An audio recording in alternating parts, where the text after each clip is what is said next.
Right, good evening. The time is 5 o'clock. We'll go ahead and call our budget workshop number 2 to order. Our first item of business is a presentation of the city manager's FY27 budget estimate.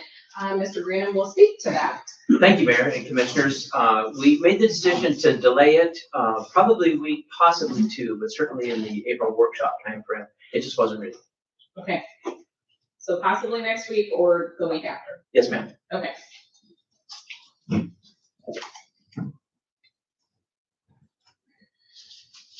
Thank you very much.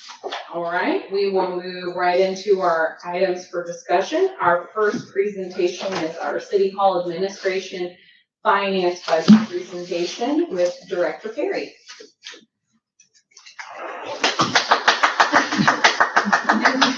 Just to note, Vice Mayor Berry is at home with a sick toddler, so she is watching remotely for the meeting tonight. Okay, hello commissioners. Hello.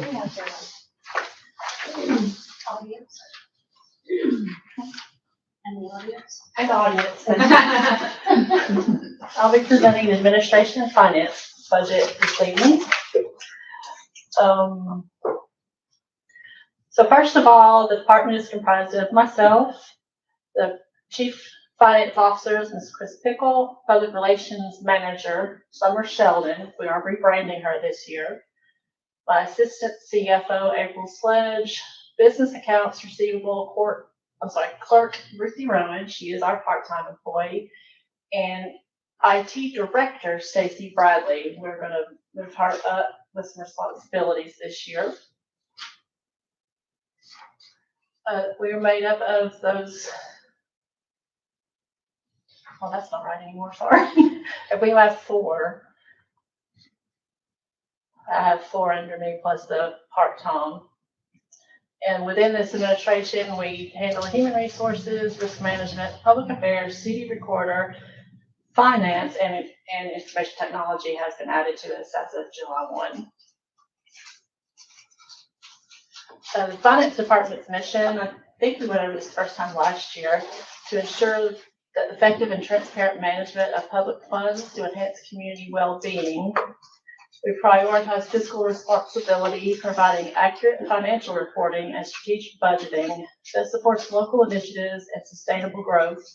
Through collaboration and open communication, we aim to empower our community, build public trust, and ensure the long-term economic health of the city of Red Bank.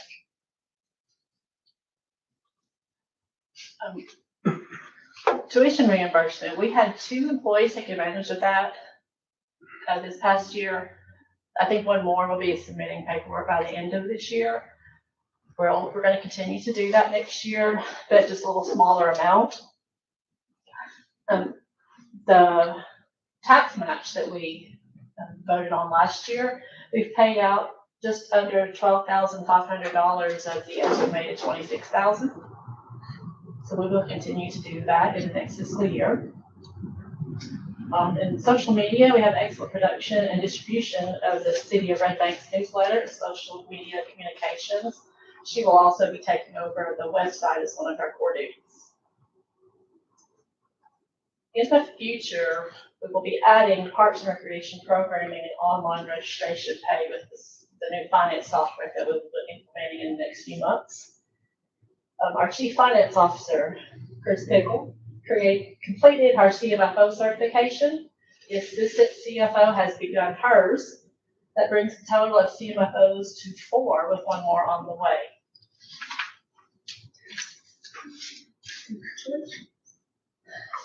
So for the COLA this year, we looked at Social Security, and it's estimated to be about 2.8%.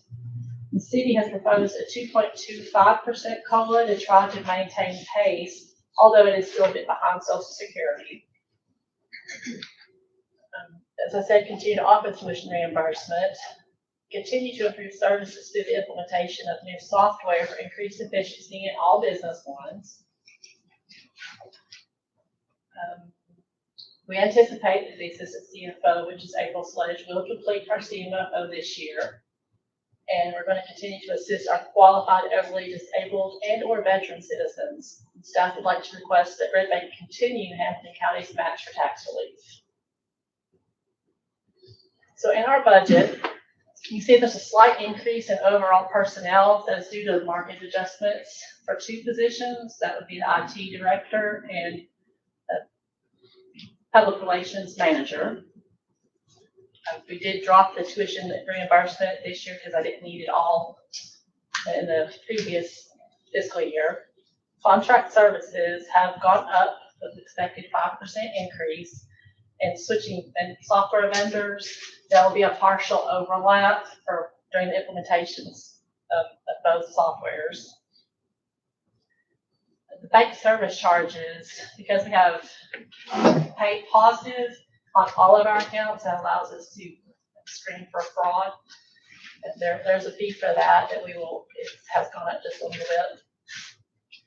Legal fees went up quite a bit this year.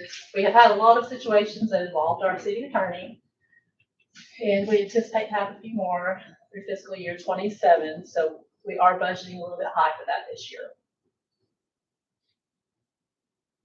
And this is a listing of our contract services. Local government is the one that will probably have to pay the first half of the year on that. While we're doing the implementation, we might be able to cut it back a little bit sooner, just depends on the length of the implementation.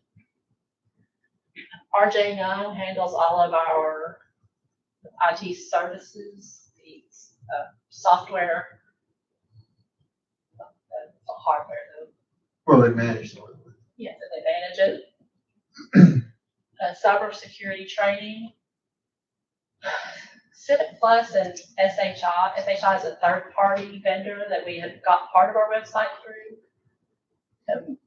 They do our website, this agenda management, the newsletter distribution. They host our municipal code, Audio Eye, Archive Social. Audio Eye is the newest ADA upgrade to our website. It helps give people visual troubles so they can see our website better. JJ Keller, they do our annual driver history monitoring. That way, if any of our employees that drive our city vehicles have any incidents outside of work, we are notified of it so that we can get them additional training to ensure that they are safe to drive our vehicles.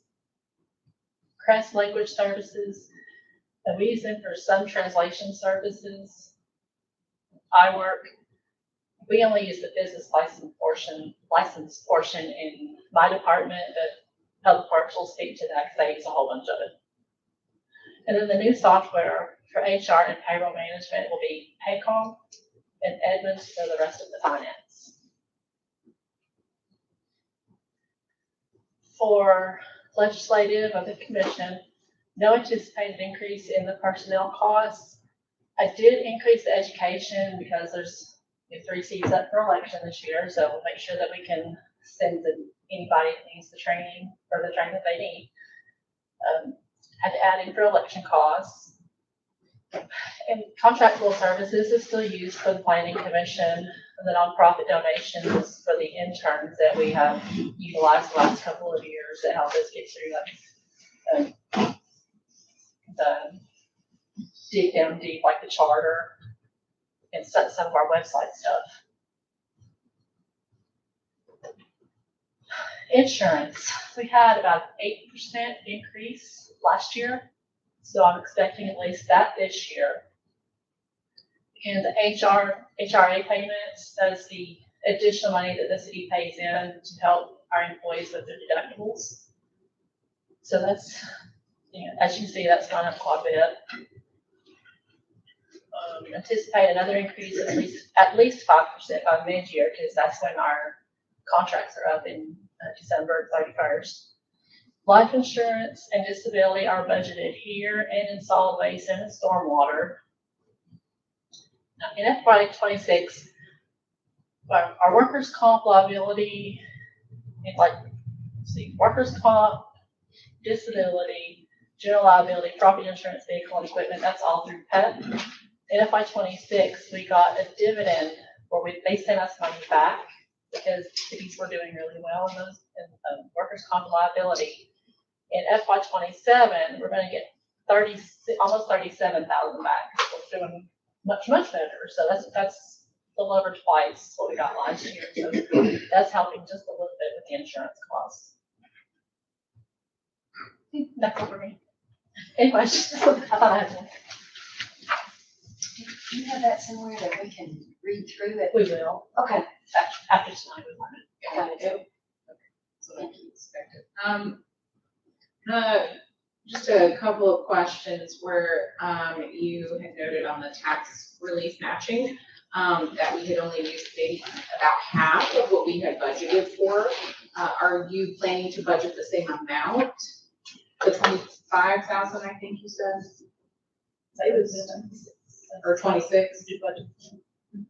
As of right now, yes, because we could be getting these, what do they call them, runs? Yeah, runs through the end of the year. It just depends on when they close their books out at the county trustee's office.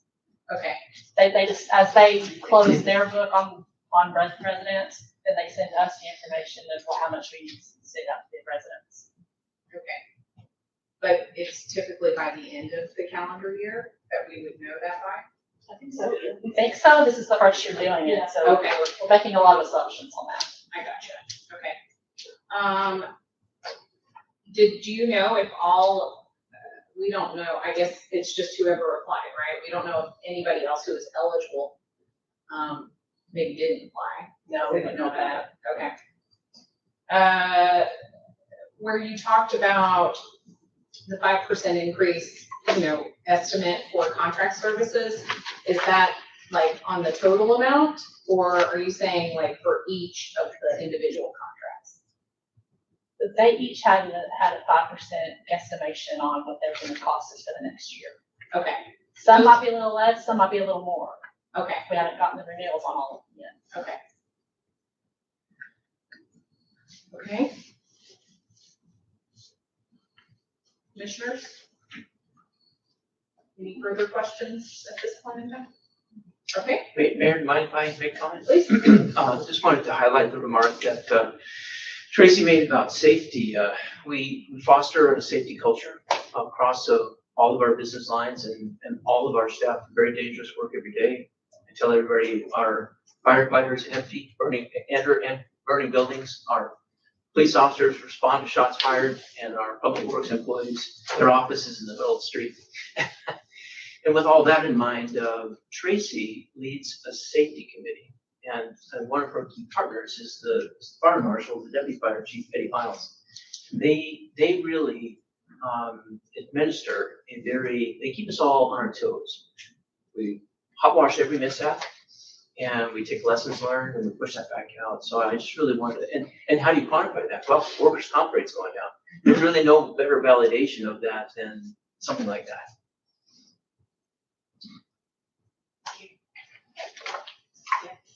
Excellent.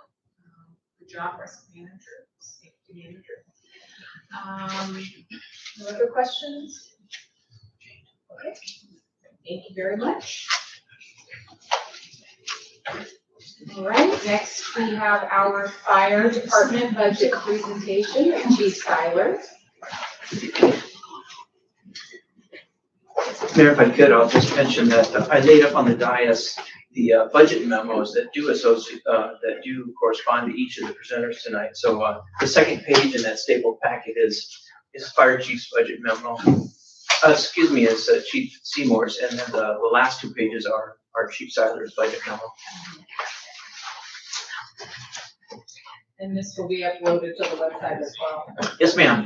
These memos are actually already on the website. Okay. And we'll get the PowerPoint presentations after the meeting tonight. Thank you. Evening, Mayor, Commissioners. Good evening. I'm here to present the City of Red Bank Fire Department FY '27 budget and our expenditure justifications. I kind of tweaked up my PowerPoint a little bit and changed up the slides, so it's colorful. I always like to start with this one, where we started, where it all started and where we're at today. Shows the original fire station behind this building in 1975 when they opened the doors, and to the two stations that we have today. The overview of the fire department, our mission is to protect lives, property, and the environment by providing a high quality of service that is prompt, skillful, caring, resourceful, and cost effective. And I believe my employees and I believe we do that every day. Our budget includes the salaries, benefits, supplies, contracted services, equipment, debt service for large purchases, that vehicles and equipment. We're a full service all hazards emergency response agency, of course, serving the city of Red Bank. We were established in 1971 by ordinance of the city commission. We evolved from a subscription-based service to a modern fire department as we are today. We're mission focused on protecting life, property, and the community well-being. We operate from 2 strategically located stations that are staffed 24 hours a day, and we respond to approximately 1,000 calls a year. This page just shows the way we're staffed. Administrative, we've got a fire chief. Myself, the deputy fire chief, is also the fire marshal and assistant fire chief. The operations division has 4 captains, 4 lieutenants. 1 of each of those is a part-time employee. 20 firefighter driver pump operators, 6 are full-time and 14 are part-time. 5 firefighters, and they're all in the part-time ranks. In our training division, we have our training captain, who's also the coordinator for that. And then we have our support staff, which is our chaplain and 5 volunteers. Our staffing capabilities, as we just went through, there's 43 members on the fire department today. There's 15 full-time career members, 21 paid on-call part-time members, and 7 volunteers. Everybody is state certified with advanced certifications. We have paramedics, EMTs, AMTs, and everybody is at least an EMR because we won first response from Hamilton County EMS. We have vehicle and rope rescue technicians, which has got more schooling coming now for Godsey Ridge. Hazardous materials technicians, and that's for all the dangerous stuff that runs up and down the highway and on the freight line, on the rail lines every day.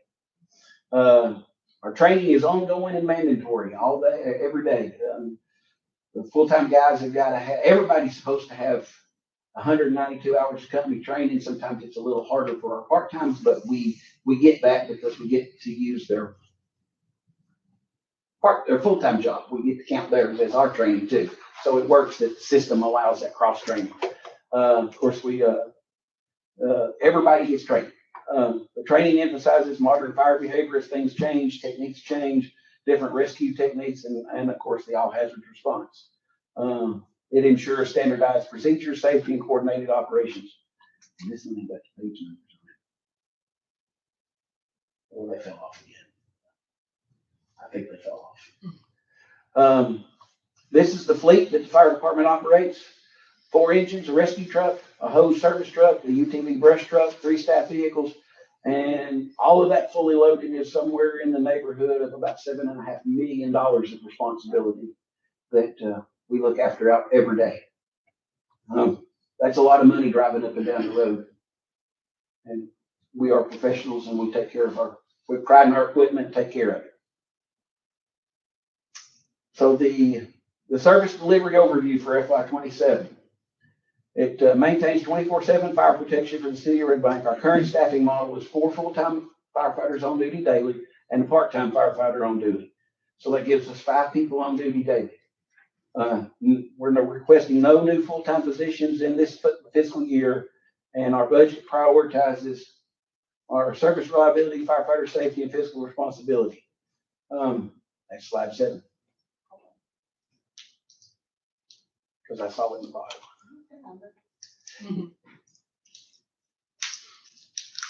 It's in the library already. Yeah, it's right down there by the. It's there. Yeah, it wasn't on the other ones.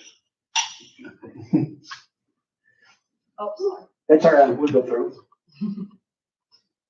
3, now it's showing up. These slides are beautiful, Chief.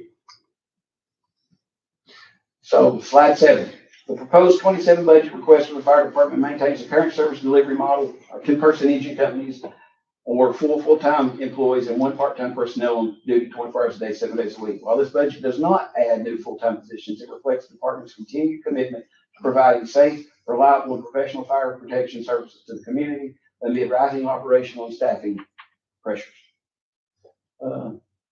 This is our, another overview of our operational risk and long-term staffing strategy. Although the department has several long-term strategic goals, the most immediate operational priority remains increasing daily on-duty staffing.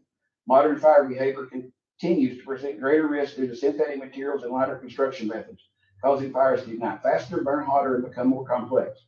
To address these evolving hazards, the department's long-term goal is to staff 7 full-time firefighters on duty 24/7. That's a three-person engine company with 1 person assigned to the rescue company, and supported by a 12-hour part-time shift. So what that would look like would be 8 during the day and 7 at night. The addition of a dedicated part-time day shift is critical for maintaining consistent staffing levels when covering scheduled and unscheduled absences, including vacation, sick leave, and Kelly days. Without this coverage, the department must rely heavily on overtime, which is both costly and unsustainable. Estimated overtime costs to cover these absences without part-time support would exceed $150,000 annually. This budget proposal reflects a balanced investment aimed at maintaining high service standards while ensuring fiscal responsibility. So we use the part-timers to cover shifts when the full-time guys are on vacation or sick time, or when they're going to, when they're off for school. We use the part-time to cover that shift, so we still maintain 5 people on duty every day. So our personnel budget overview. Personnel budget includes an increase of $130,078. That's 8.6% increase.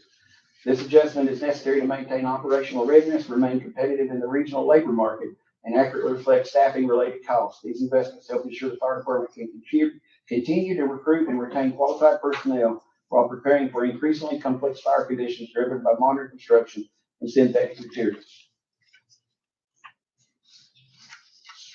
Slide 11, cost drivers and staffing support. The primary cost drivers include compensation and benefits. Wage adjustments total $50,840 and consist of a cost of living increase for all staff and targeted market adjustments for lieutenants and firefighter driver pump operators to maintain regional competitiveness. Overtime increased slightly due to higher hourly rates, not increased usage. A key improvement is the formal budgeting of part-time personnel used for leave coverage, which had previously been an unfunded expense. Retirement costs also rose due to an increase in the TCRS employer contribution rate. Together, these changes provide a more transparent, sustainable personnel budget while supporting long-term staffing goals. So we'll get into the what I call the meat of the budget. So section 111 is all the full-time employees and a breakdown of their salaries this year. Our captains, lieutenants, and firefighters, their pay is based on a 53-hour work week, and that's a FSLA. So because firefighters can work longer hours, their pay is based on a 53-hour work week, not a 40-hour work week. Overtime is increased by $5,000, but as I just spoke, as salaries rise, the usage doesn't go up, but the amount of money you spend goes up because salaries go up. So we're asking for $5,000 extra to cover those costs. Our fire supplement pay. This is a state-funded training supplement that money in, money out. The money comes from the state every year, and we have to budget for it going out as it is an expense on the city because you do have to pay. The city has to pay the the Social Security part of it. So we have to budget as an expense. It's also budgeted as a revenue on the revenue side. Our holiday pay for the fire department for 12 employees have 14 holidays. This is the cost, $43,742. Part-time wages. This is a breakdown of how the part-time works. Their hourly rate would be going to $19.95 an hour. To staff Station 1 24 hours a day on the rescue truck, it takes 8,736 hours. That's $174,283. Our employees are required to take 12 hours off every 27 days so as to not get that automatic overtime that I talked about. So to keep from doing that, we pay part-timers to cover those shifts, and that comes out to 2,016 hours or $40,219. Of course, my slide says this saves approximately $85,000 in overtime. It's probably a little higher now. That number's been there a couple of years. New this year is a line to cover sick days and vacation time for our full-time employees to cover their time with part-time employees. So based on 1,586 vacation hours, that's how many hours that the 12 full-time employees would earn, and 1,152 sick hours, it would cost, that's a total of 2,738 hours at $19.95 an hour. That's 54,623. Now, that number's a little different than what I told you a second ago, because there was some other monies in there that kind of offset that total. So it's like 50,000 is the actual increase to the budget. So total part-time funded hours is 13,490 hours that the part-timers could work.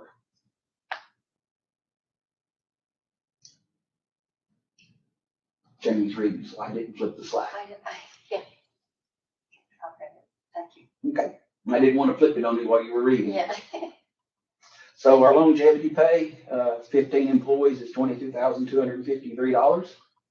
Our Christmas bonus, that's for the 15 full-time employees and up to 28 of our part-time employees, comes out to $3,140. Our Social Security, that breakdown there is what all it takes to come up with the number. So the full-time salaries, overtime, holiday pay, part-time employee salaries, the salary supplement, the longevity pay, and the Christmas bonus. So $1.365 million at 7.65%. Our retirement, that one's one this year that was increased on us from TCRS. And so that had a big effect on our budget of $26,000 almost. Workers' comp, this is for the deductibles for 2 claims. We don't want to use them.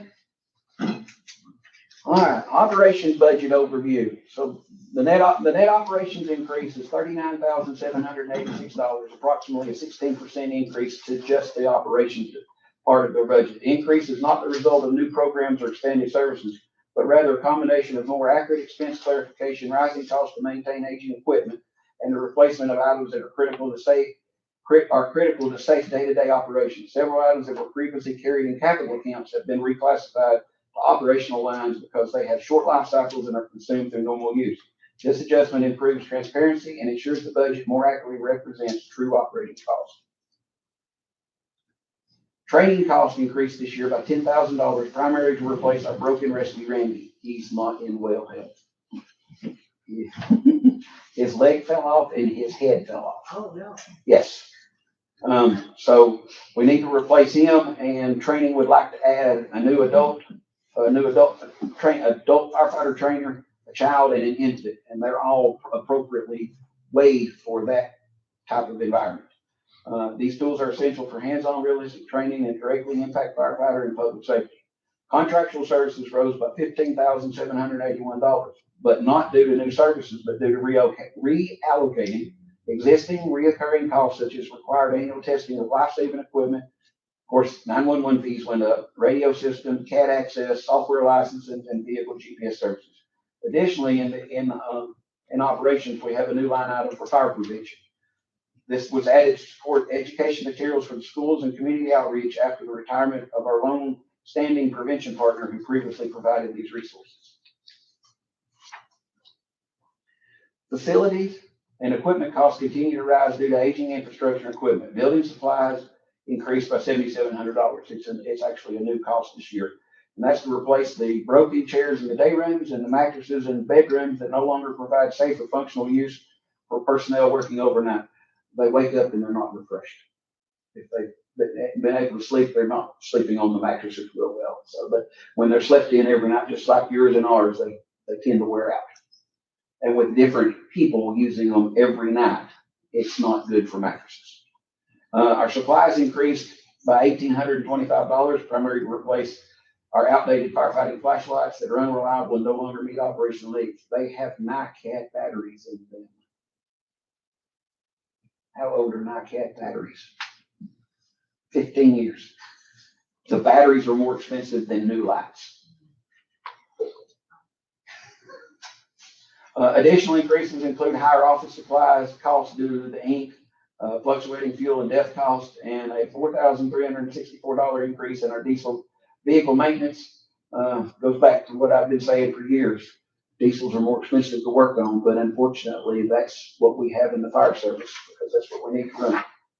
$9,200 increase in other equipment parts, which reflects continued, pumper repairs and reclassification of maintenance costs. There are, 2 new valves in there to finish replacing the valves that we started replacing last year. And then we moved some other things in there. And then there's a $9,281 increase in our debt service, which supports the next phase of our vehicle replacement plan and transitioning from a paid off administrative vehicle to funding the replacement of another replacement vehicle, of the 2011 pickup truck. So our training division is asking for $64,550. It's $10,000 more than what we had previously gotten, and that's for the mannequins, replace the broken mannequin and buy the new family of mannequins, as I call them. This is kind of our breakdown of how the money's spent in that division.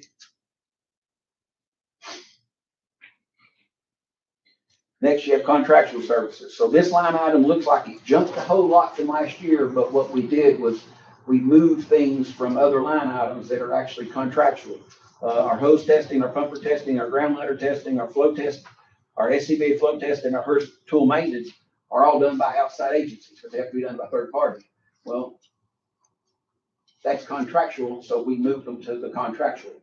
And so those are all new for that line item, but they're not new. They've just been in other places of our budget. And then, of course, we have all our other fees that have always been there. Vehicle GPS or CAD or Adobe, our radios, and then, of course, our dispatch services with Hamilton County.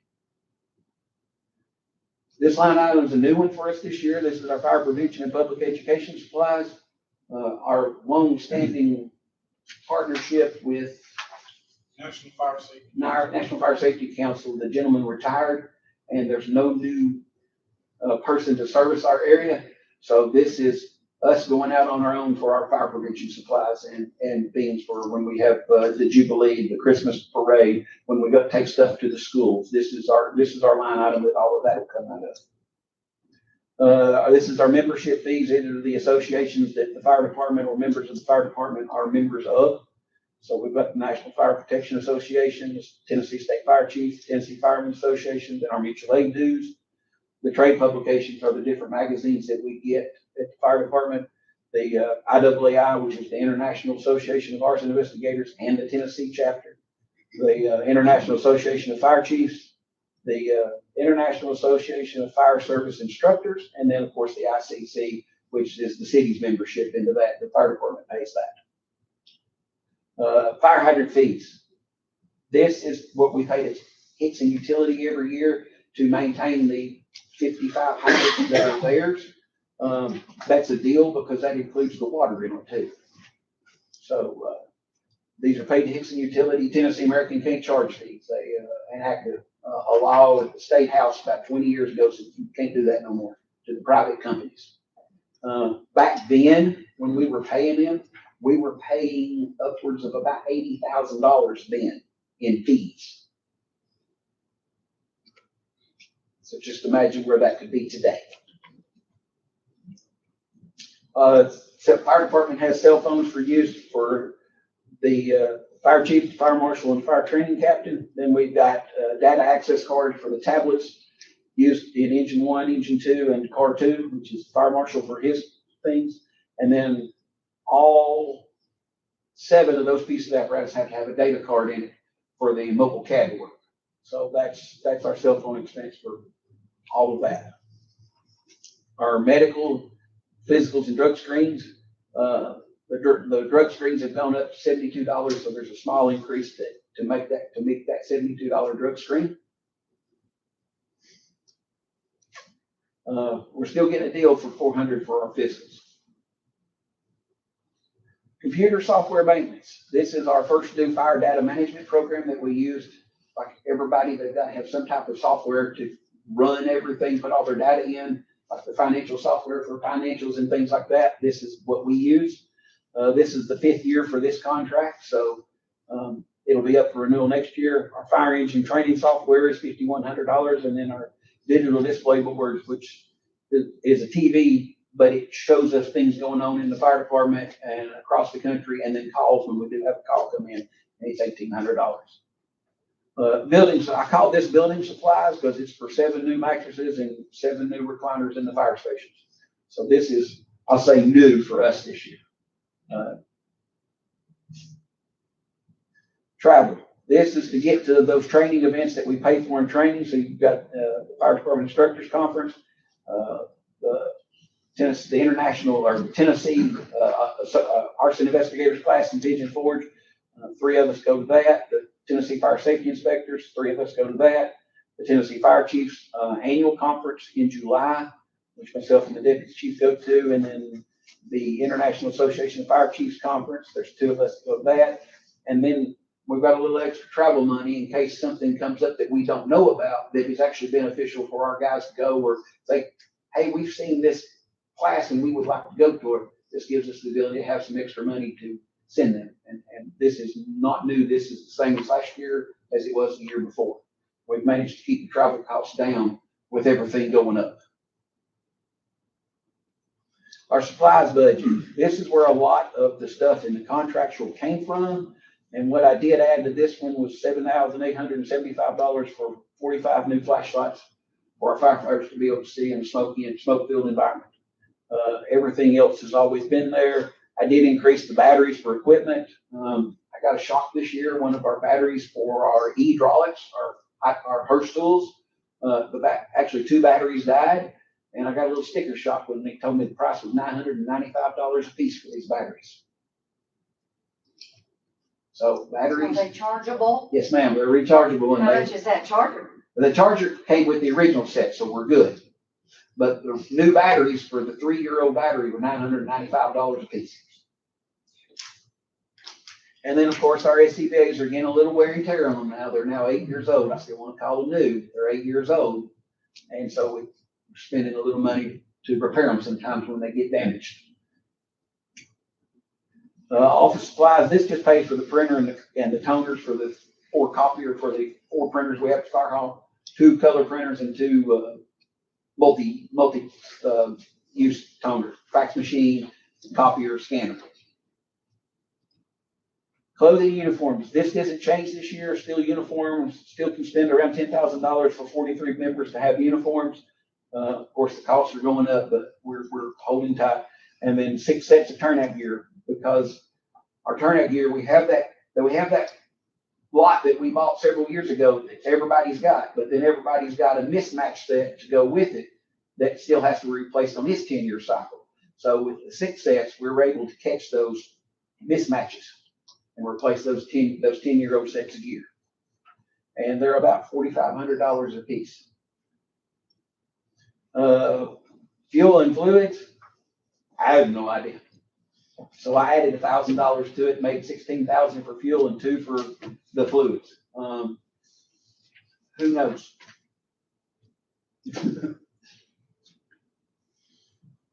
Vehicle parts and maintenance. This line item keeps going. We keep going over budget every year, so I increased it another $4,000 something to try to see if we can get close to where we're at in our spending, to try not to have to come back to y'all to get more money. Other equipment parts. So this was what's used. We use this for our breathing air compressor maintenance. Now the small equipment repairs were moved out of the 940 account to this because it wasn't capital. It was to buy small equipment that breaks and to repair those. So with a discussion with finance, it was, you need to move that out of the 940 and put it where it would be properly be. And then we have 2 intake valves. We'd like to finish the conversion of the 2 more intake valves. And so they're actually here because they're really small equipment and they're not capital because they're not $50,000 a piece. Tires and tubes. Right now we don't need any tires, so this is just to repair a tire if a tire needed repair. This is our liability. This is our accident supplemental policy for our volunteers. Planned on call members. If they were to get hurt here at work on the job, they lose their money at their full-time job. So this allows them to receive an extra bit of money to cover their missing salary from their full-time job if they got hurt here while they were working. So luckily this policy has never been used in the 20 years that we've had it in service, and it's actually gone down. So it's a good thing. Debt service. This one has 3 things in it. It has the current fire engine payment, $76,000. The equipment loan for the gear, the computers, the training prop and all of that. This will be the final payment for that. It'll be over this year. And then it has the new payment for the new administration vehicle, which it took the old payment, added $9,000 to it and made this payment. So this line item's up $9,281, and it's just the cost difference in the pickup trucks.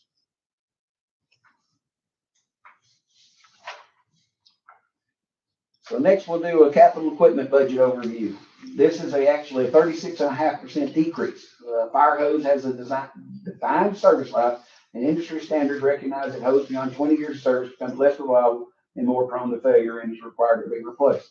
3 years ago, we implemented a phased replacement plan to address hose that had exceeded service lives. Due to budget constraints, last year's scheduled purchase was deferred, extending the use of hose that is already beyond recommended age limits. This request resumes the plan with the purchase of 2,000 foot of 1 3/4 and 2,000 foot of 2.5 attack hose. Of course, this replacement is critical to safety, effective fire suppression, and ensuring hose performs as expected under high pressure emergency conditions. New this year, we're asking for a rescue mini ram, and there's a picture on one of these slides. But the department is requesting funding for a rescue mini ram, which enhances vehicle extrication operations. While we have a ram now that's about this big, cars are getting smaller. So they now make one that's this big and has the same strength and capability as the big one we already own. And so my rescue tech said, Chief, we need this little mini tool. And I said, well, bring me some stuff on it and then add justification and I'll put it in the budget. And so that's what this rescue tool is about. Hard to reach places where the big tool won't go. And it's a pretty good size tool. While the department currently has a full-size battery-powered ram, modern vehicle construction increasingly limits the effectiveness of the larger tools. Today's vehicles use high-strength metal materials, reinforced frames, and have tighter passenger compartments, making compact extrication tools essential. A mini ram allows firefighters to operate in confined spaces where larger tools cannot be positioned effectively. This tool improves our ability to safely and quickly access trapped occupants during serious motor vehicle collisions, directly impacting patient outcomes and responder safety.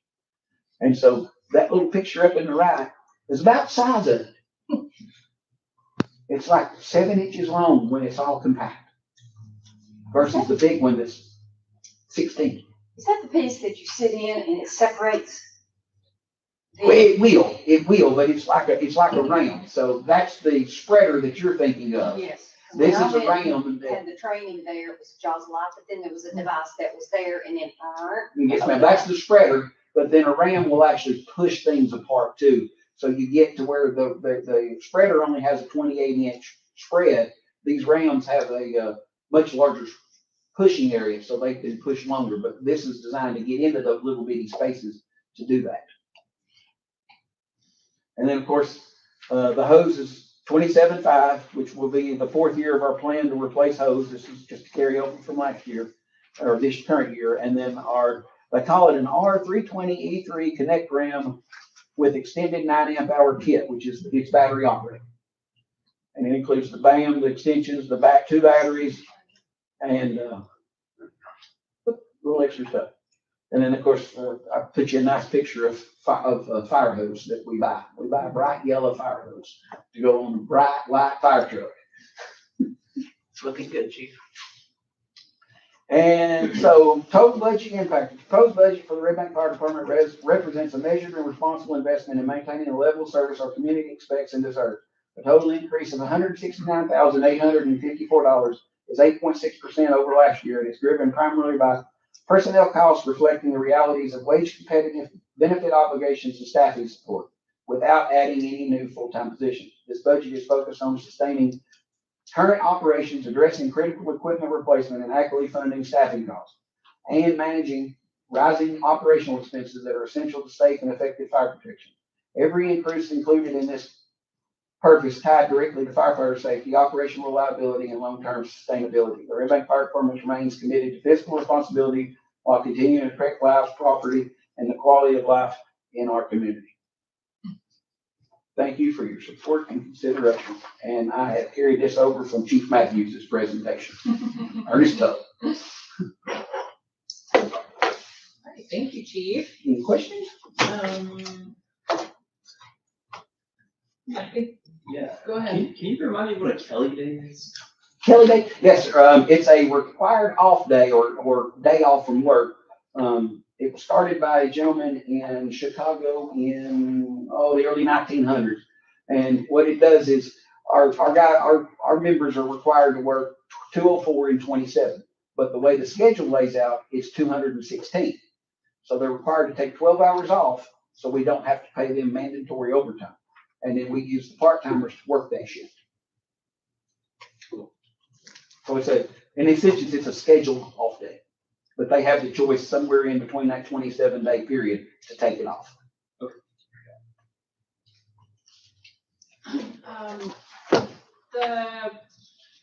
I know you noted that the part-time hourly rate was going up to $19.95 an hour. Yes, ma'am. What is it currently?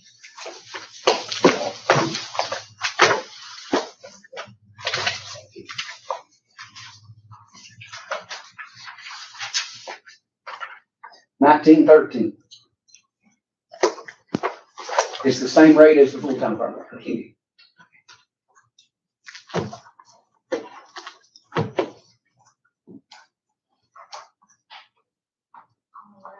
And do we know what the total percentage for the 911 contract was? Because I knew all split it, right? Yes, ma'am. It wasn't very much. It went up 3.4%. Total? Okay, all right. Thank you for that. And the rechargeable flashlights you were talking about purchasing to replace, I didn't even know what battery you were talking about. NiCad. NiCad, okay. And you said that was 15 years old, so 15 plus. 15 plus years old. The lifespan of like these rechargeable flashlights is expected to be at least maybe that. I hope so. Depends on, a lot of time it depends on battery technology. Okay, And with ever changing battery technology, you don't know. And of course, the new ones use lithium ion now. And so the battery looks almost like a bigger size AA versus this thing that looks like this, that the NiCad battery is. gotcha, okay. And then you had talked about those 2 intake valves to finish replacing those. Yes, ma'am. Am I remembering correctly that we had used grant funds in the past to pay for a valve or no? We used the Tennessee American Water Fund grant to pay for part of a 4-way hydrant valve Okay. that had to I be think that's what I'm replaced. thinking of. Yes, had to be replaced. We will apply for that grant when it comes out in July. Okay. It comes out to help offset that cost. Sure. Okay. $1,000 is $1,000 and we'll take it. Right, absolutely. Okay. Okay. I think those were the only questions I had. Did anyone else have any other questions, comments at this time? See, what's, the way when the budget line items come out, that'll help me with the visuals. Thank you, though. I do appreciate the, in the memo that was produced, where you indicated under each section how much it was going up or down or staying the same, versus where it was in FY '26. So that also is a good visual, for numbers for me. So thank you for that. I You're welcome. appreciate that. All right. If we don't have any other questions or comments at this time, thank you very much, Chief Seiler. Thank you. And we will move on to our final presentation, our police department budget presentation with Chief Seymour. Does anybody need a break? I could get long-winded, y'all. I don't want that thing. Get that stuff off there. Nobody cares about the fire. I got to poke a little bit out. There we are. Well, good evening. Evening. Mission of Red Bank Police Department, affect a positive difference to the citizens of our community. So what I just kind of start off saying where we are, what kind of our current service delivery and A lot of this information is in our annual report that we provide, but overall, about 10,000 calls of service. That includes pretty much everything. Just kind of a breakdown of what the police department does. That's handling about 30 calls of service each day. Now, that doesn't mean that an officer goes out to 30 calls. That could be a phone call or other things, but it just kind of goes through there about, we got our annual number of state crashes, 366. So that's about 30 a month. And we've been pretty consistent with that last few years. Traffic citations, 600 a year. But warnings, much more warnings that we issue, about 4,000 per year. And then it kind of goes into the arrests and all that. So this kind of gives you a snapshot of our annual report and all that, and what our current calls of service and activity was. Of course, this was for 2025 last year. So currently, this is kind of a quick snapshot of a breakdown of kind of our personnel and kind of where they're assigned. And we'll get into, I got some slides that are going into a little more detail, but we have a total of 28 full-time employees. 2 of those are non-sworn administrative positions.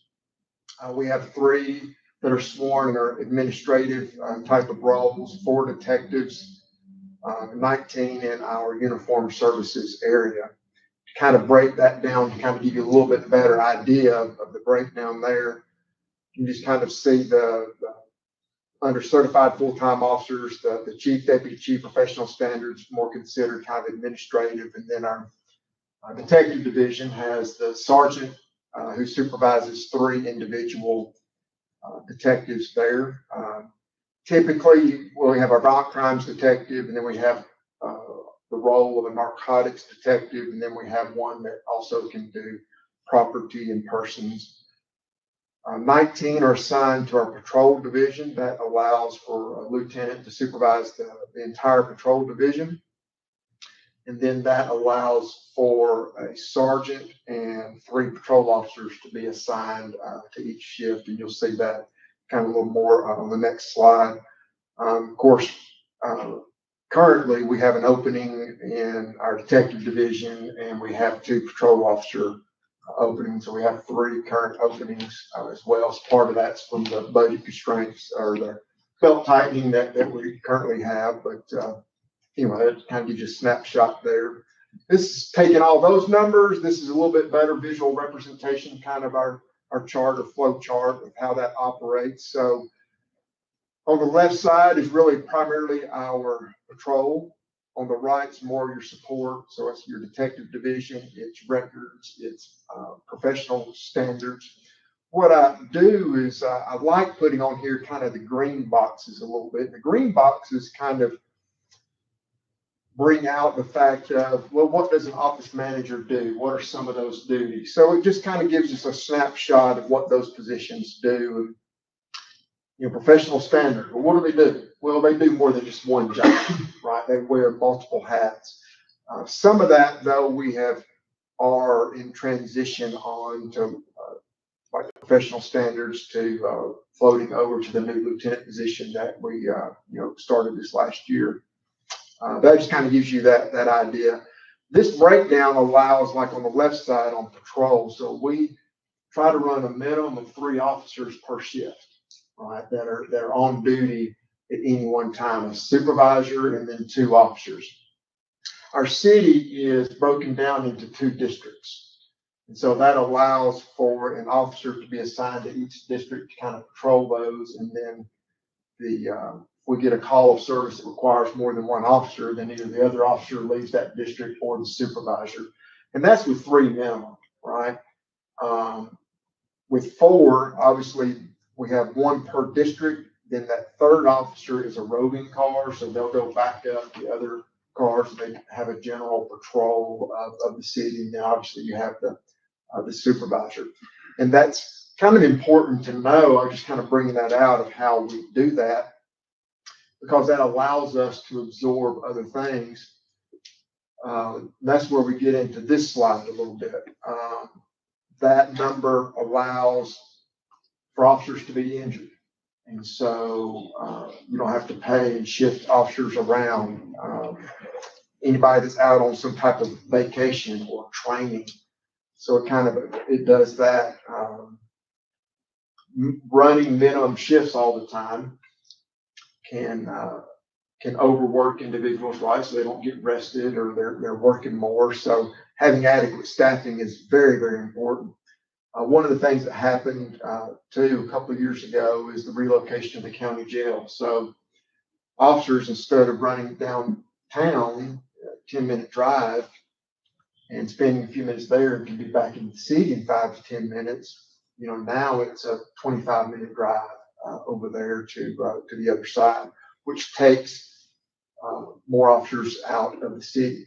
If there's an arrest made by our canine officer, they don't have a cage in the vehicle, so that officer has to go to do the paperwork, but it also takes a patrol officer to go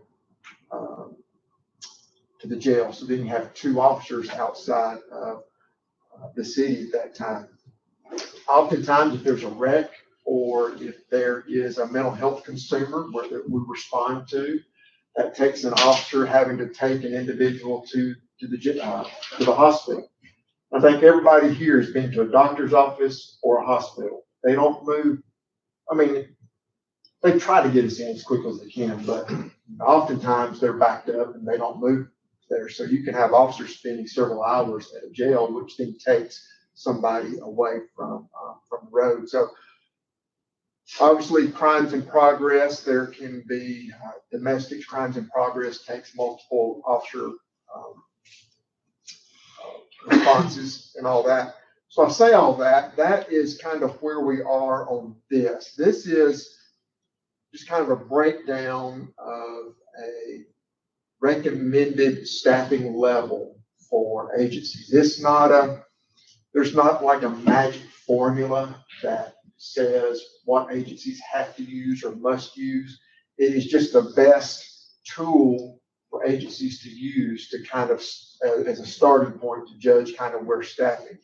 So if you recall, a couple of years ago, we added a couple of positions. One of them was for the BCIF position, and we retained it. It was started, by the grant. So currently we do have 26 sworn. The next bullet talks about average staffing level of about 1,000 people per officer. So a nationwide average of all the agencies based on our population that we used, and depends on what day you check on what our current population is. But the nationwide average is 2.4 officers for every 1,000. So the nationwide recommendation would be 28 officers. Okay, now I'm not asking for more officers, so I'm just kind of explaining where we are, our current level, and why we are where we are.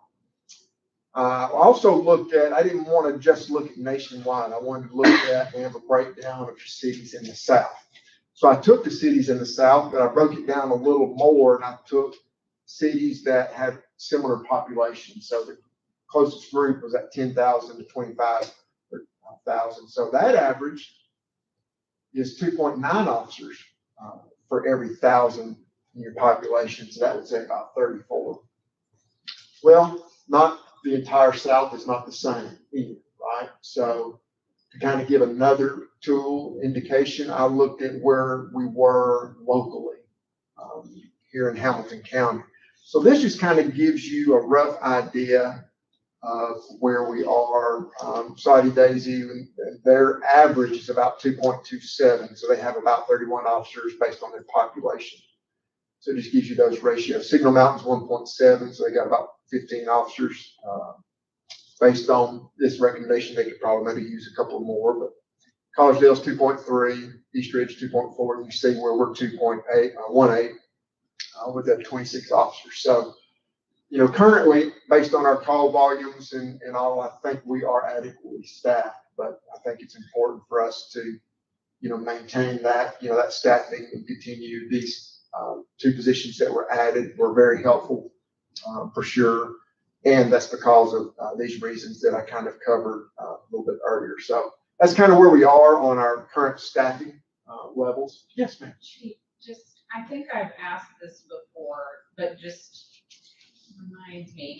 those numbers are not, it's based on population only, not like size of the city, right? Like it doesn't take geography into account. Correct. Okay, Right, and there's other factors, right, that Yeah. you can't just go by population. A lot of it is call volume, whether you have a hospital, schools in your jurisdictions, right? You have factories, you have a lot of commuting traffic, there's some places that the population changes. They might have a population of 5,000, but they have a lazy boy factory or something, and it you can double or triple, at certain times. Yes, correct. thank you. Sure. So now we're getting into why we're kind of here. So I'm just kind of laying that out there where we are, and kind of our asks. So this slide really covers kind of our overall view, just kind of the key points. And I will hit these a little more in detail as we go further, but this gives you a ballpark. So last year, you see our number there of what our budget was and what our ask is for this year. So it's about 533,000 increase. Is this supposed to say FY 26? Well, this is for, oh, it is. Okay, I'm just making sure that we're not talking about 2 years ago. Okay. The number is correct, but Okay. the FY 25, could you make a note of that?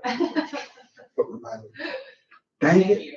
I looked at this so many times, I was really trying to do all that. So the personnel cost, so Chief Solder kind of, covered this. So there is an increase, the majority in the personnel cost overall. So a bulk of that has to do with the cost of living raise, the TCRS retirement increase. It also includes a market adjustment for our line. We didn't do a market adjustment for every position, just more of our police officers. And that's really to get in line with what Chattanooga and Hamilton County have done. And it's not even up to them, but it's closer, right? We think it's a reasonable step for our agency, our size, city, our size. And I think it's important, obviously, that we keep good quality police officers here to help retain that, right? And so to help alleviate some of that, and being tempted to go somewhere else, we need to definitely stay in the market. At one point, if y'all recall, a few years ago, some of you that were still on the board then, we, for the longest time, were at the bottom in the whole city, right? And turnover, recruitment, and all that. So we have definitely moved better in space. But it seems like we make a move, and then it's like, oh, somebody else makes a move. So I don't know. That's just a quick glance of our personnel. Operations is an increase of 76,000. So some of that has to do with some increases, some additional added some software that we didn't budget in for last year, continuation of our LPR program and stuff like that. Adding a few more items that like cell phone service for all of our officers instead of just some of them, increasing uniform allowance, debt services going up. I'm going to talk a little bit more in detail, kind of more line by line after this. This is giving us a snapshot there. And a few more small increases on some lines. The bulk of the 533,000 increase this year includes a capital purchase of about 350,000. That would be for the vehicles, right? But if you recall, last year we did not get vehicles. We several years ago decided instead of buying 2 or 3 vehicles each year, that we decided to try to start buying 5 or 6 every 2 years. So you'll see, even though it's a $350,000 increase, there'll be a loan that helps offset that cost kind of on the revenue side, right? Except for a payment that would be for the first year of that loan. Plus, after this next year, all that'll be rolled into our CIP plan, right? And so even though this is being budgeted this year for us, like next year, there will be another capital purchase that'll be associated like with another department. So it's kind of, and I think next week there'll be a presentation for a better understanding of the capital program and how that's going to flow a little bit. So just taking that information, this is kind of giving you a little bit of a snapshot of really, I took what the budget is or what y'all would see and then put it in here. So the left column, FY26, correct? It's what we had last year and compared to what is the request for this current upcoming year. So obviously salaries are a little higher. Overtime, we're keeping the same. We discussed about increasing overtime just with the hourly rates increasing, the events and all that. I think we're going to be pushing that this year, but we still chose to leave it the same and not increase that item. Police supplement pay is just a pass through, like Chief Sauter mentioned earlier. So there's a revenue side that offsets that expense. You have the holiday pay. The special operations supplement, we added that in for last year. We just weren't able with the belt tightening. This is one of the things that we did not implement. That was to help offset some additional on-call status and extra duties that some of the officers perform, like members of the SWAT team. You know, they're on call or they have to perform additional higher PT tests and maintain that, but don't really receive any compensation for that. So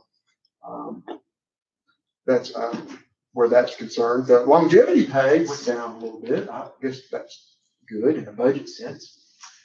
Vacation pay, we just added that in here this year. That's really to help absorb if employees leave and they have a vacation payout. So it's just trying to reflect and absorb that more realistically than just having a zero and absorbing somewhere else. Christmas bonus, FICA, retirement. Chief's already hit that. We've already talked about TCRS. So that's kind of the personnel side. So we get it here into operations, one of a couple of slides that we have. Education training, we are keeping it the same. So that pays for an academy. That pays for first line supervision. That pays for training conferences. It pays for the Chiefs conference. So there's a lot of items there that comes out of that. The bulk of this is line 200. So contractual services, give you an overview.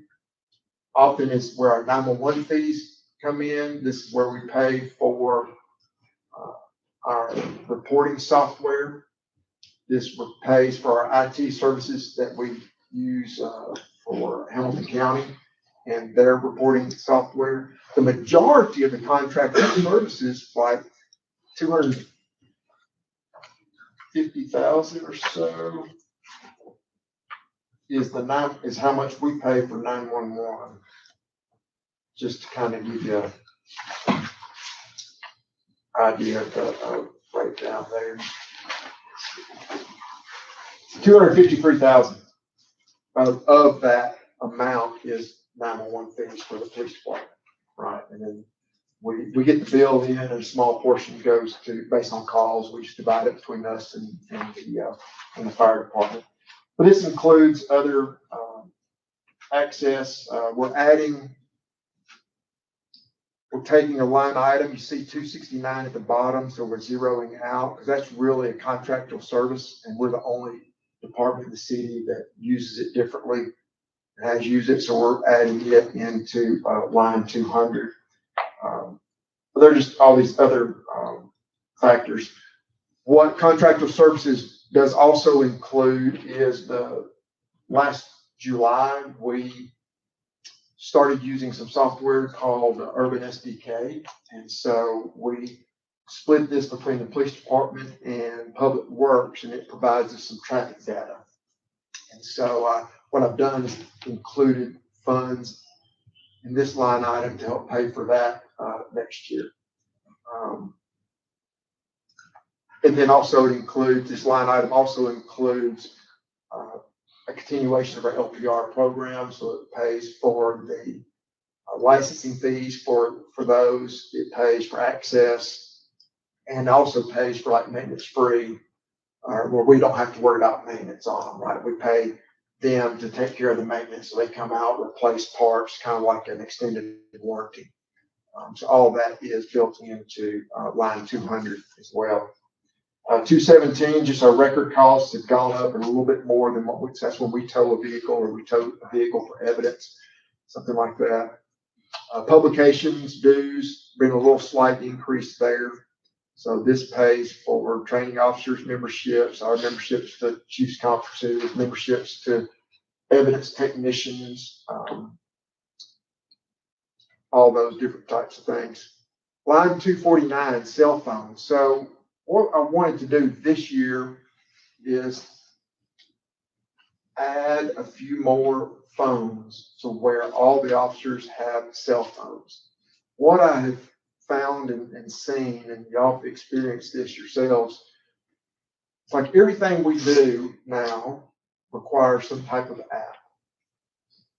And officers now, when they see their body camera, in-car camera, they require an app or some verification. And so a lot of them are having to use these applications on their personal phones.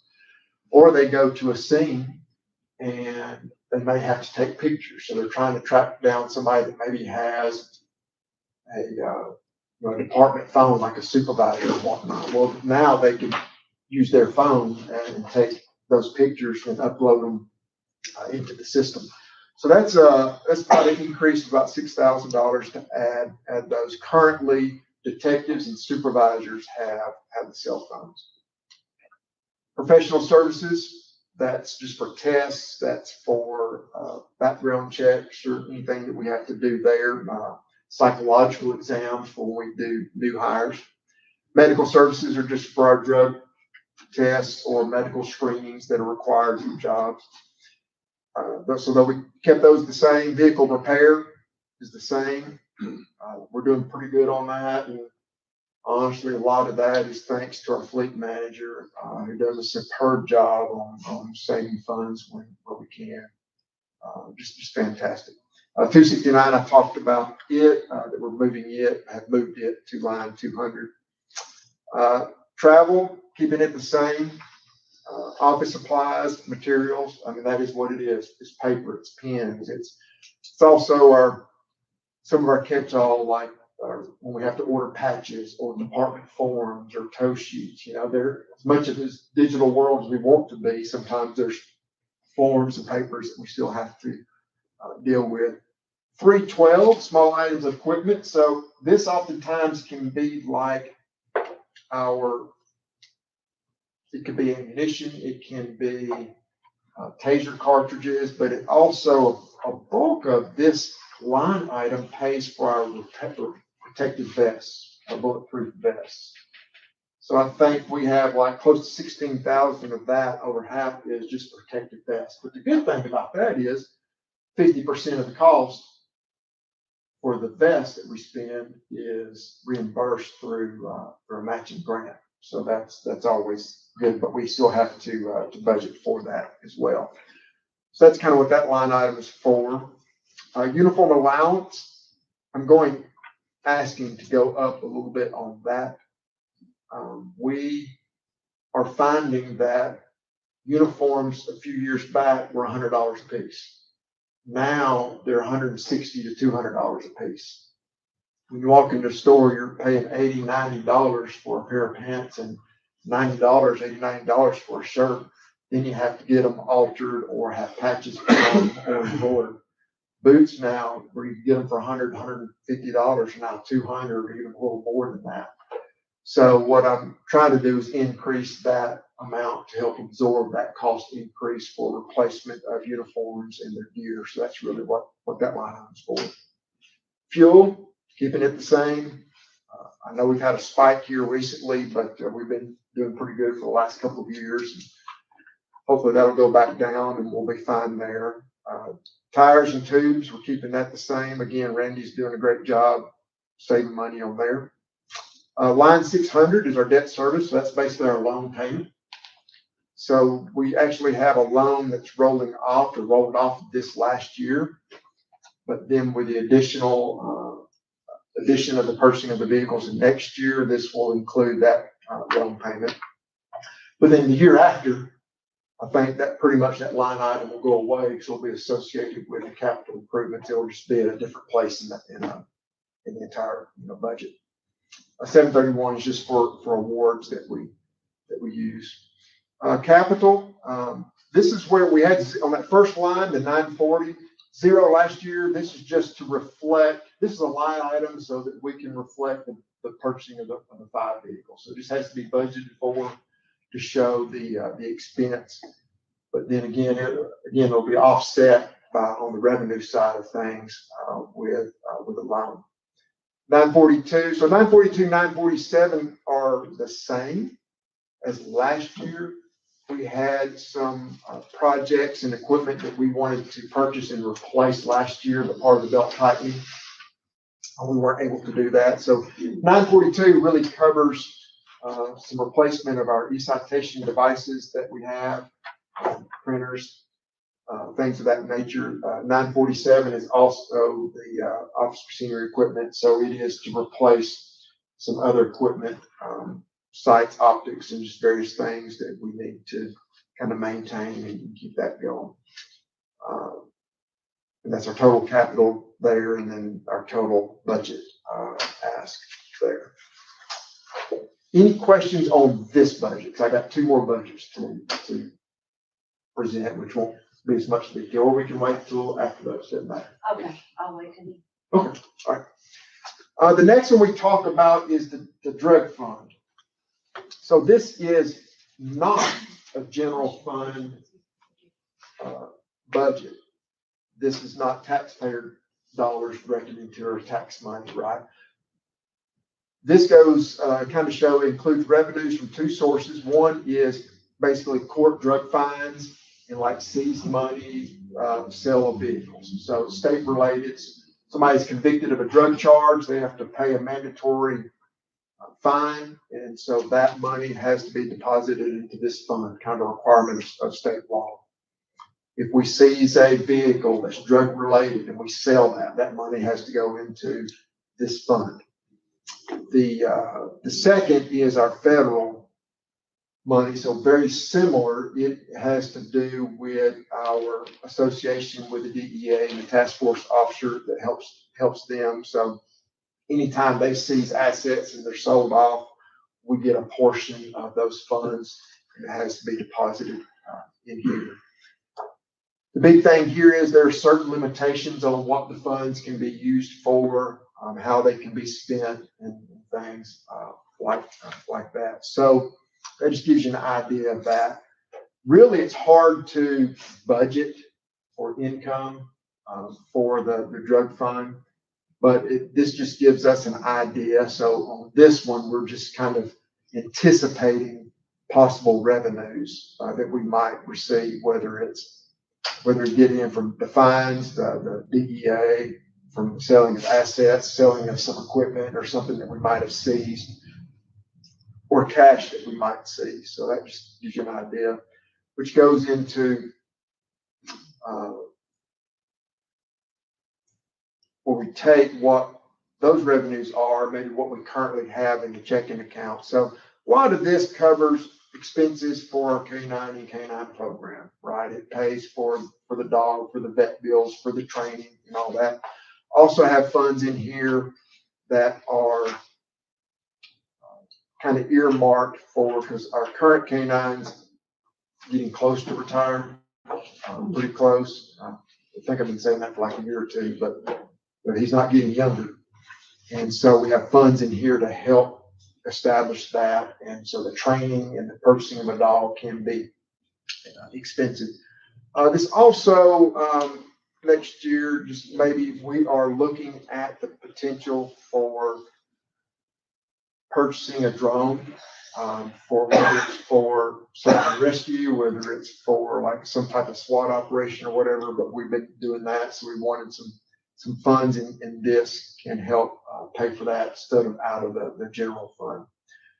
So really, I don't know that we will spend $104,000. That's just what we budgeted. It's easier to say what we could spend. I think a couple of years ago, we said, well, we're probably only gonna spend $20,000, but we ended up spending 40, or whatever it was. I don't remember exactly the numbers. And so instead of requiring a budget amendment, and things like that, it's just easier to budget in there as well to kind of give that idea. So that finishes out. Now it shows 79,000 in the negative, but we're really not. We have money that's in this fund itself. And so we have close to that.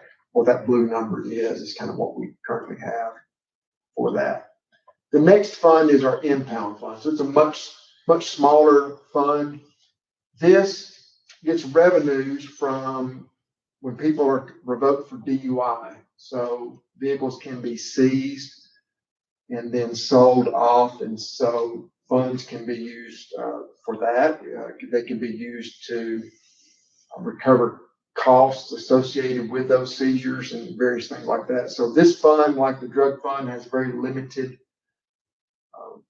uses that you can use for it. It's not a big fund as well. So we're anticipating we might get a couple of $1,000 revenue for some sales and things this year.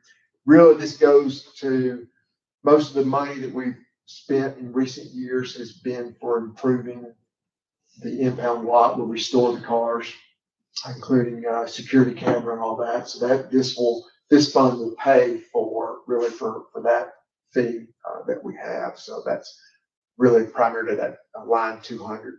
And if we have to repair a fence or do something else, we can do that. So even though it says negative 3150, that's about how much money we have in there. And so again, we have it in the checking account for that fund. Cool. Well, that's my presentation. All right, if there's no questions, I'll go ahead and sit down. Thank y'all. Y'all been great. Thank you, Chief. I think Commissioner Fearing's already had the question. Please, and thank you very much for all of the numbers. What is the estimated market adjustment for, and is it for each police officer? No. Well, yes. Excuse me. Maybe I misquoted the question. No, I think we're close to like around 4% total, which includes the cost of living and the market adjustment. It's for anybody that has a police officer rank. So it's that entry level position. So 2.5 COLA, and then the remaining 1.5 is the adjustment. 2.25 COLA. Police officers are actually about 4.75 total increase. We just did the bottom line, boots on the ground guys. And we did the same amount, similar amount for firefighters, 4.7. 4.75. That includes the COLA. Yes, that includes the COLA.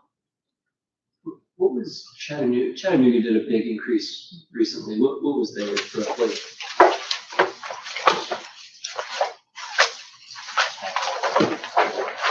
And that was just PD, not fire. It was fire also, right? It was, Okay. yeah. I can speak to the fire side. On average, for my three positions, it's about 28% Higher. higher. They really went big. They changed the market. Well, we don't know the percentages. They're well, like on here, it's 60 to 62,000 is so that's kind of where everybody for those two agencies, I believe, went up to city sheriff's department. And this increase for police would bump their base pay to what? 60,000 per job. Hold on, I'm sorry. There's like two people talking. I can't hear you guys. That's on the dais for everybody. Chief, what you have in hand, you can show them. Yes, 60,278. So it's kind of right in line with the lower number in that very small range. That's our number. Yeah, 60, and he said Not 60, Chattanooga's number. 60 to 62 is you. 60,278 is our number. Chattanooga's was 60 to 62, right? what you just said, that right? Yes. Okay. Mayor, may I speak a little bit to that? So Chattanooga fundamentally has a significantly different system. They have basically steps built in, so they mix their longevity with the time in service with their rate as well. And we fundamentally have a longevity different. We have a longevity program, which is a function of how long you've been with the city. So our Tracy and myself and both chiefs and others have been at this for a couple of months. The intent was not to try to match dollar for dollar Chattanooga. That's just not doable. But the intent was for us to acknowledge that the market had changed very specifically for our firefighters and for our police officers and make a noticeable movement. The other thing to consider is that Chattanooga hadn't done a COLA in a number of years. So they were significantly underpaid. And they made a once in a decade style of course correction. They have a union contract that doesn't have COLA baked in. So as we have consistently had a COLA now for 5 years in a row, we're really kind of in a fundamentally different position. We don't have to make these every decade type of movements in our pay.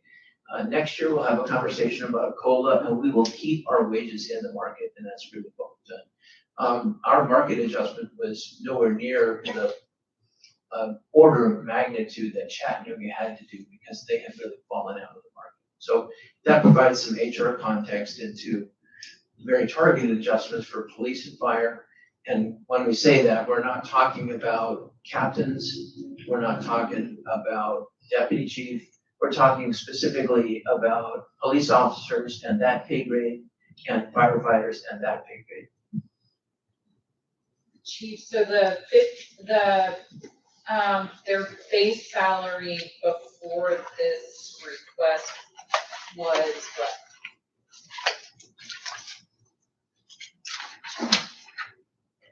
$57,559.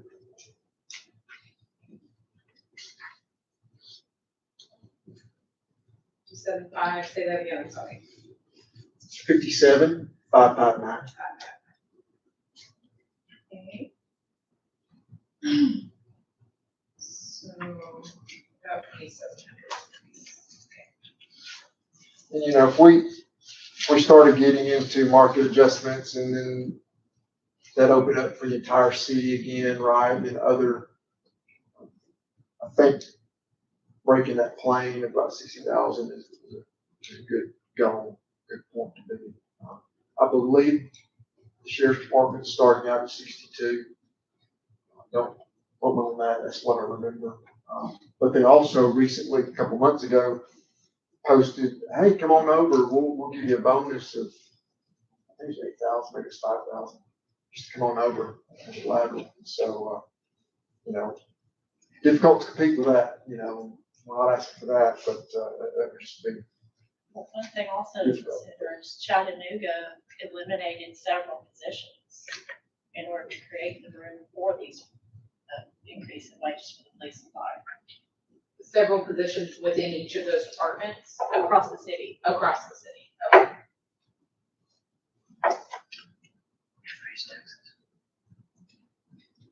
They have more flexibility to do than us. Okay. Does that answer your question, Commissioner, that you have about that? Okay. I had a question about the LPR software in the contractual services. Do you have the exact amount? Is it increasing or is it? Well, it's new, so we have not, because the grant paid for all that. Okay. Prior to, so now we are finding ourselves in the first year, this coming year, of having to, honestly, I think they probably extended us some grace this last year just because it's taken time to roll it out and all that, but they gave us a proposal. So the total amount for the maintenance software and all is about $21,000 per year. Yes, it was a 5-year like agreement that they quote that they gave us, and that's just divided per year, so it's 20,000 per year. And that's for a 5-year contract? That pricing is based on a 5-year agreement, yes. Okay.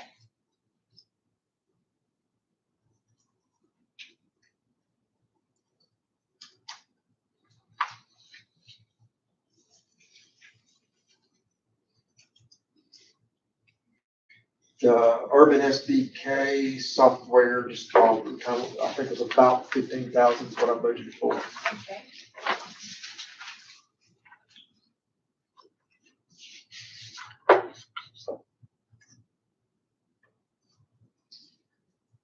Do you have any other questions for Chief?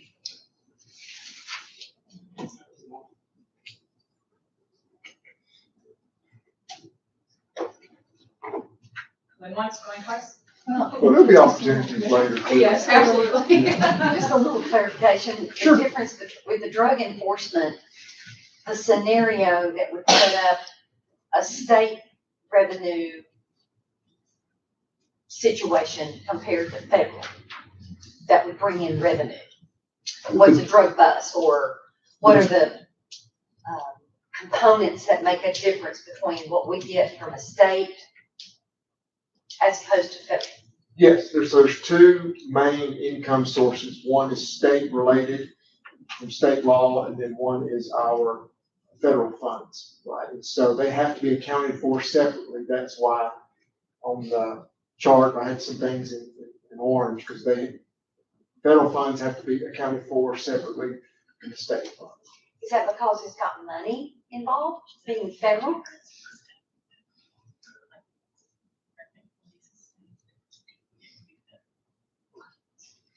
And so what was your follow-up question? Is the federal, would an example of that be because there was money involved? Good question. So I'm just throwing it out there. there's federal funds that we get because we participate in this task force with the DEA. So anything that we're associated with, our local officers associated with, whether it's a seizure, whether it's sale of, if they seize a house or a car, the sales of those, we get part of the revenue from that. So that's federal funds coming in from a federal agency. So we just have to account for those separately. Then we have the state. So similar thing can happen. We can seize vehicles and sell them and get those proceeds. But one main difference between the two is state funds. And I say state funds because of our local, like our ultimate jurisdiction that we get from the state, right? They pass these laws, so they mandate like a $250 fine for a drug conviction. So they pay $250 fine to the court. The bad and the person. Court for that person, and then the court has takes the money over, they deposit it in the city into our drug fund. So they just have to be accounted for separately. There's rules on how to spend funds. So that's one reason they're a little bit different. They're mostly similar, but they are a little bit different. So if there's a car wreck and there's drugs in there, Red Bank can seize the car. We can apply for seizure depending on the amount and quantity, the usage, who owns the vehicle. And Okay. there's a lot of loopholes. Sure. We don't get a lot of revenue from vehicle seizures. We do a few of those, but it is a complicated process to take somebody's property from them. Sure.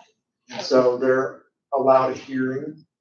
It's an administrative hearing, so it occurs separately from our criminal court that we have here. So it is handled totally separate. And so there's processes there we have to go through. Yes. We're good. I mean, you don't, sure. Sure. I hope I answered your question. Getting in the weeds is Clear as just one of mud, those you know. ways. But I'm glad to know there's at least two sources of income. There are two main sources, and it can be subcategories. There's going to be more subcategories on your state side. Chief, real quick, do you happen to know, I assume when you're saying you're requesting debt service to purchase 5 new vehicles that you plan to retire 5 vehicles. Do you have the ages of those vehicles handy? Most of them are, well, they're all 2017, 2018 models. There's one 2016. And we have several that I was planning on getting rid of this last year. We've had a couple of wrecks, and then knowing that I wasn't purchasing any last year, I just kind of held on to them better. I mean, anyway. Okay. So we'll be getting, yes, so they are to replace those vehicles. And most of those have 115,000 miles plus, and these are on emergency vehicles, right? So this does not account for the engine hours, right? So the engines oftentimes are running, right? We do have a vehicle that's even about 140,000 miles right now. So, but yes, that's at 115, 120 is our kind of our standard of, hey, we got to get those replaced. So. Does that go in the pool that we sell to the gov.com or whoever is the go-to? Yes, ma'am. And then depending on what, yes. So that would be posted on our, whether it's whichever, which there's 2 approved, y'all have approved that we could use, but yes, it goes up for auction, public auction, basically. It'll come back to you as surplus when they get ready to do that. Right. That's like one of those steps. We come here, hey, we need to declare this surplus, and we sell it, so we have those. Any other questions? And right now, I'm sure they do. Run away, chief. Run. Thank you very much.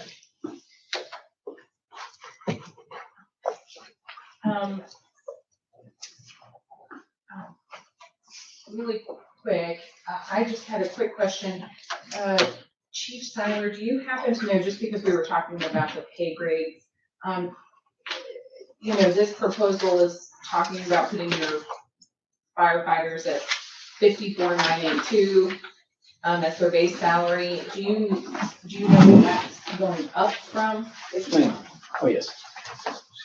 Or do you have it handy, rather? I know you Yes, ma'am. know. Do you have it handy? 52,736. 52,736.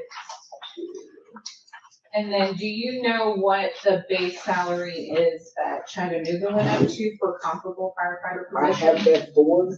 It's in my desk, Okay, but it's about a 21%. Their raise was 44 or 45,000, and it was about a 21% increase.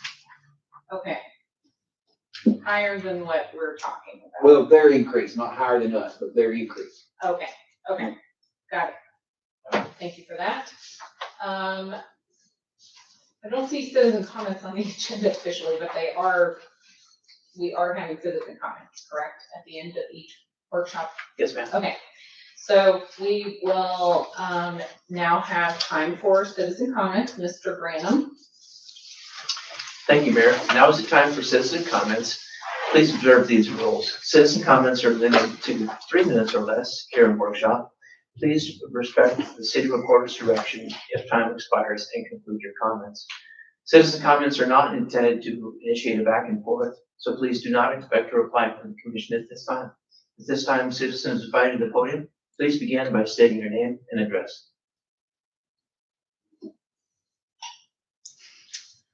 All at once.